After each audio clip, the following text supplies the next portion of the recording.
Hello sir, मैं एक athlete हूँ और मैं बी प्रोडक्ट्स के बारे में पढ़ रहा था। तो एक टर्म सामने आई, पोलन। ये पोलन क्या है? तो पोलिनेशन जब होता है, बीज और हमारे इंसेक्ट्स हैं, तो उस पोलन को जब ट्रांसपोर्ट करते हैं तो उस ट्रांसपोर्टेशन में बी कीपिंग के दौरान हम उस पोलन को कलेक्ट कर लेते हैं। जब बीज फ्लोरा फोना से पोलन कलेक्ट करके और अपने बी हाइव में लेके आती हैं, तो इन बिटवीन हम उस पोलन को से पोलन ट्रैप से उस पोलन को हम ले लेते हैं और वो कलेक्ट करके हम उसका किसी भी क्रॉप का जहाँ पोलन अवेलेबल होता है, मस्टर्ड की क्रॉप में बहुत पोलन होता है, ऐसे मिलेट की क्रॉप में बहुत सारा पोलन निकलता है, हम वो पोलन का कलेक्शन कर लेते हैं।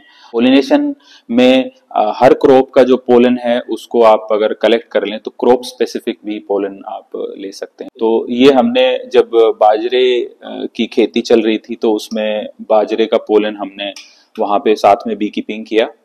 तो ये इस तरह से ये पोलन के ग्रेन्स हैं। जो वैसे तो ये पोलन पाउडर फॉर्म में होता है और जब बीज इसके साथ में नेक्टर को ज्वाइन करके और इसे इसके मेथी के दाने जैसा इसमें आपको लुक आता है, तो ये बेसिकली पाउडर फॉर्म से सॉलिड उसको एक फॉर्म बना लेती है। और अगर आपने कभी इसका इमेज भी देखा होगा तो बीज अपने पैरों पे इसको सॉलिड करके और अपने पैरों के साथ ज्वाइन करके फिर फ्लाई करती है। तो एक तरह से ये जो ज्वाइनिंग फॉर्म है ये पाउडर से बना हुआ है। पहले पाउडर फॉर्म जो नेचुरल होता है और फिर बीज उसको ज्वाइन करके इसे पोलन ग्रेन में कन्वर्ट करती हैं। सर, जैसे कि मैं देख पा रहा हूँ, इनके हर पार्टिकल्स का कलर अलग है, ऐसा क्यों है?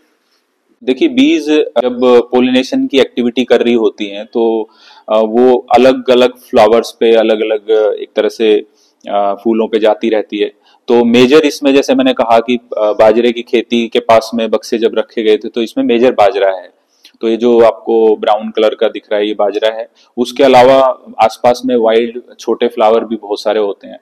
तो बीज जब वहां जाती है तो वहां से भी पोलन लेके आती है। तो जो ये मल्टी कलर आपको दिख रहा है ये बेसिकली यहाँ पे फूल चेंज हो गया होगा। जैसे पिंक कलर का कोई फूल था उसमें पिंक कलर का पोलन आ गया था तो वो पोलन उसने उठाया तो पिंक आ गया। ऐसे ब्लैक कलर का भी इसमें कुछ पार्टिकल्स, कुछ ग्रेन्युल्स ब्लैक भी दिख रहे हैं, कुछ येलोइश हैं, कुछ ब्राउन है। तो इस तरह से ये जितने फ्लावर इसमें कवर हुए होंगे जो बीज ने ट्रेवल किया है जहां जहां से पोलन कलेक्ट किया, तो वो सारे कलर आपको यहाँ सिग्नेचर आपको उन फूलों का इसके कलर कॉम्बिनेशन में मिल जाएगा। तो सर, मैं इसे कुछ हेल्थ बेनिफिट्स के बारे में पढ़ रहा था, तो कुछ टर्म सामने आए जैसे एंटीऑक्सीडेंट, एंटी एलर्जिक और एंटी कैंसर। तो ये हमारी बॉडी में कैसे हेल्प करता है? देखो, इसमें एंटीऑक्सीडेंट का सबसे पहले हम इसको अगर देखें तो एंटीऑक्सीडेंट नेचर ने जो प्लांट है उसके साथ जो पोलन आया था, तो पोलन और नेक्टर जब प्लांट से निकलता है तो एंटीऑक्सीडेंट नेचुरली उसके अंदर इनबिल्ट होता है। रीजन कि अगर पोलन एयर से खराब होने लगे, जैसे एक पौधा है उस पौधे के फूल पे पोलन है और ऑक्सीजन भी वहां पे अवेलेबल है, तो अगर ऑक्सीडेशन होके वो चीज खराब होने लगे तो उसकी प्रोटेक्शन के लिए नेचुरली इसके अंदर एंटीऑक्सीडेंट सब्सटेंस इसके अंदर एडेड होता है। और इसकी उस फ्लावर की को एक तरह से नेचुरल तरीके से उसे इंटैक्ट रखने के लिए या उस पोलन के अंदर कोई खराबी ना हो। सेकंड, जब बीज इसको कलेक्ट करती हैं तो इसके अंदर नेक्टर को मिक्स करके और इसे सॉलिड करके ग्रेनुअल बनाती है और वो जो अपने हाइव में जब उसे स्टोर करेंगी, अगर ऑक्सीडेशन इसमें हो जाए तो वो खराब होना शुरू हो जाएगा क्योंकि उसमें शुगर एक तरह से जो मीठापन है वो एडेड होता है। तो नेचर का एक पर्टिकुलर सब्सटेंस है, उसको नेचर ऐड करता है और वो नेचर में से एडेड जो सब्सटेंस है वही इसको एक एंटीऑक्सीडेंट प्रॉपर्टी इसको देता है इसकी सेल्फ लाइफ को मेंटेन करने के लिए। तो जब अगर वो उसमें नेचुरली इसमें इनबिल्ट है तो जब आप इसे कंज्यूम करेंगे तो आपकी बॉडी में भी वो प्रॉपर्टी, एक एंटीऑक्सीडेंट की प्रॉपर्टी आपको भी मिलती है। तो इसमें तो मेजरली क्योंकि ये पोलन की बात है, इसे खराब होने से बचाना है क्योंकि पोलिनेशन नहीं होगा तो फिर आगे की प्रक्रिया ही नहीं होगी। तो मेन इसमें ऑक्सीडेंट भरपूर नेचुरली भरा होता है, तो इस वजह से इसको हम एंटी ऑक्सीडेंट प्रॉपर्टी के साथ बोलते हैं। बहुत सारे लोगों को किसी पर्टिकुलर खाने से एलर्जी होने लगती है, तो ये अगर मैं मल्टी फ्लोरल पोलन आपको दूं कंज्यूम करने के लिए, तो आप एक तरह से हर फूल प्लांट वेजिटेशन का एक तरह से डीएनए और उसका जो सीड पार्ट है वो आप कंज्यूम कर रहे हो। तो आपको जैसे ही कोई एलर्जी का केस बनता है तो उसका एंटीडोट आपको उसके साथ मिल रहा होता है। तो अगर आप कुछ दिनों तक पोलन अपना कंज्यूम करना शुरू करेंगे तो आपको वो पोलन से जो एलर्जी है या किसी एक पर्टिकुलर वेजिटेशन से एलर्जी है वो एलर्जी आपको खत्म हो जाएगी। तो एनवायरनमेंट में भी पोलन जैसे बढ़ता है, जो खेत खलियानों के आसपास रहने वाले लोग हैं तो उनकी इम्यूनिटी उस पोलन को इनहेल करने से, एयर के साथ में इनहेल करने से वो बिल्टअप हो जाती है इम्यूनिटी उनकी। तो जो शहरों में है उनको वो इंटरेक्शन नहीं होता है, तो उनको ये एलर्जी होनी शुरू हो जाती है। तो पोलन अगर वो कंज्यूम करें तो उनको वो एक वातावरण उनकी बॉडी में जा रहा है जो प्लांट्स का था, वेजिटेशन का था। तो इस तरह से इसको एक एंटी एलर्जिक प्रॉपर्टी के साथ भी देखा जाता है। ओवरऑल तो ये नेचर की जो वैल्यूज है वो इसमें ऐड हो रही हैं, और वो नेचर की जितनी भी वैल्यूज आपके साथ जाएंगी तो वो एक तरह से ग्रोथ स्पेसिफिक होती हैं। जैसे ये जब बी पोलन हनी बीज अपने कॉलोनी की ग्रोथ के लिए कंज्यूम करवाती हैं बेसिकली, तो और इसमें जो ग्रोथ के लिए एक वैल्यू है, तो अगर वो वैल्यू बॉडी को मिले तो हमारा सेल्यूलर ग्रोथ अच्छा होगा। तो जो जो बैड सेल्स हैं उनको ग्रो करने के लिए जो हमारे गुड सेल्स हैं वो उसको एक तरह से एक फाइटिंग फॉर्म में उसको जैसे एंटी प्रॉपर्टी उसके अंदर होगी। तो एंटी कैंसर ये हमारे जो नेचुरल जो सेल्स हैं उनको, उनकी जो हेल्थ है उसको बेटर करके या उसको ग्रोथ बढ़ा करके और हमें वो कैंसर के लिए एंटी करता है। तो एक तरह से ये जब बॉडी में स्ट्रेंथ आएगी तो फिर वो सेल्यूलर लेवल पे भी वो स्ट्रेंथ होगी जो कि कैंसर के जो सेल्स हैं उनको डेवलप होने से रोकेगी। तो ये एक रीजन इसका होगा। बाकी इसकी जो केमिस्ट्री के प्रोस्पेक्टिव से एक पोलन के अंदर क्या क्या सब्सटेंसेज उसमें आ गए हैं, क्या क्या वैल्यूज आ गई हैं, क्या सॉल्ट्स उसके अंदर आइडेंटिफाइड हैं, तो कुछ सॉल्ट्स का तो रिसर्चर्स ने इसमें आइडेंटिफाई कर लिया है कि कौन कौन से इसमें सॉल्ट्स अवेलेबल थे जो नेचुरल हैं। तो उनके बारे में भी डिटेल में आप पढ़ सकते हैं, बहुत सारी बुक्स पोलन के बारे में है। तो अभी तो मैं इसे एज ए फूड मैं बता रहा हूँ कि ये सुपर फूड बन जाता है, और जब इसके अंदर मल्टी फ्लोरल वैल्यूज भी अगर ऐड हो जाए तो समझो कि आपने 100 फूलों का या 100 हर्ब्स का एक साथ उसमें एंटी एक तरह से एक आपने उसका डीएनए ले लिया। सर हम इसकी प्योरिटी को कैसे चेक करेंगे कि इसमें कुछ मिलावट नहीं है, ये मतलब ऑथेंटिक है?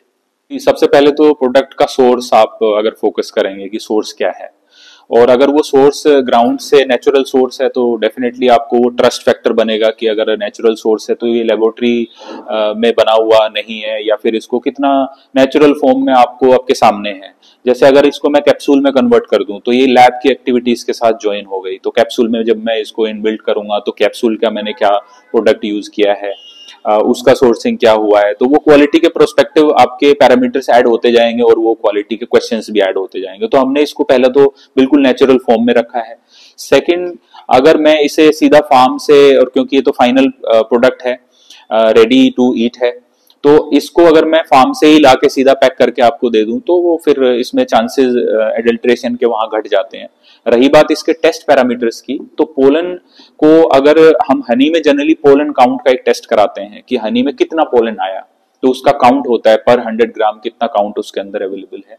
तो वो हनी की वैल्यू को बढ़ाता है अगर उसमें पोलन प्रॉपर तरीके से है। अब अगर मैं स्पेशल पोलन के बारे में बात करूं तो मैं या तो ये टेस्ट करा सकता हूं कि जो एनएमआर का एक टेस्ट होता है कि मैं बाजरे का पोलन है कि नहीं है, तो बाजरे का जो पोलन का जो सिग्नेचर है उससे मैच करा के इसका टेस्ट किया जा सकता है। इसी तरह से मस्टर्ड का अगर पोलन मैं टारगेट कर रहा हूं तो मस्टर्ड का पोलन है कि नहीं है, तो मस्टर्ड के फ्लावर का सिग्नेचर हम एनएमआर टेस्ट से ये लिंक कर सकते हैं कि वो मस्टर्ड का है कि नहीं। सर तो फिर इसे बी हाइव से कैसे निकाला जाता है? ये बी कॉलोनी की हेल्थ के लिए ये product as a bee bread के तौर पे उसे कंज्यूम होता है। तो बीज पहले पोलन को सॉलिडिफाई करके ग्रेनुअल बना करके और उसे सेल में रख देते हैं जहां पे उसका लार्वा होता है। जब वो उसे लोड करके अपनी बॉडी पे अटैच करके जब इसे लेके आती हैं तो जो बी हाई बॉक्स का जो गेट होता है तो उसके अंदर कुछ स्पेसिफिक आर्ट्स के लिए बी कीपर्स हम लोग वो पोलन ट्रैप लगा देते हैं उसके गेट पे। तो जब वो उस ट्रैप के थ्रू जब क्रॉस करती है हनी बीज तो उनके पैरों से वो पोलन के ग्रेन्स हैं वो झड़ जाते हैं कुछ क्वांटिटी में। हमें कॉलोनी की हेल्थ भी इंटैक्ट रखनी है, तो ये कुछ मात्रा में हम कलेक्ट करते हैं इन ए डे, और उस टाइम उसे कलेक्ट कर रहे होते हैं जब पोलन पीक पे होता है फ्लावर के अंदर। तो जैसे दिन में 1 घंटे हमने पोलन ट्रैप यूज किया तो उसमें कुछ ग्रेनुअल्स हम इसको कलेक्ट करके ले लेते हैं। क्वांटिटी का हमें विशेषकर ध्यान रखना होता है कि बी हाइव में भी कुछ क्वांटिटी उसकी जानी चाहिए ताकि उनके जो ब्रूड्स हैं उनके लिए वो खुराक पूरी मिल सके। सर जो लोग इसे डाइट में अपने ऐड करना चाहते हैं तो उन्हें कितना और कैसे कंज्यूम करना है? हम मेनली इसको रेकमेंड करते हैं कि अगर आप स्टार्टिंग में जब पोलन लेते हैं तो इसका जो टेस्ट है इसमें बहुत हल्का मीठापन जो जितना एडेड होता है, तो इसका कुछ टेस्ट वाइज हम इसको एनहांस कर सकते हैं इसमें अगर हम हनी ऐड कर दें तो हनी के साथ कंबाइन करके इसको लिया जा सकता है, जो बेस्ट केस है फॉर द बिगिनर्स।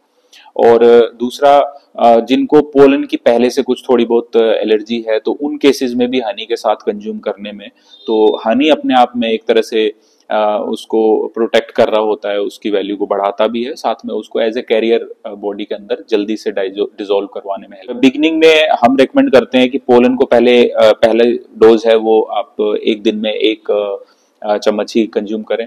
फिर धीरे धीरे जब आपका वो एडेप्टिविटी बन जाती है या कुछ पहले से किसी पर्टिकुलर फ्लावर का या वेजिटेशन का एलर्जी है तो वो एलर्जी से एक एंटीडोट बनने में थोड़ा टाइम लगेगा, तो एक दो दिन में आपको इसका फिर टेस्ट भी अच्छा लगने लगेगा और उसका जो इफेक्ट है पॉजिटिव ज्यादा दिखने लगेगा।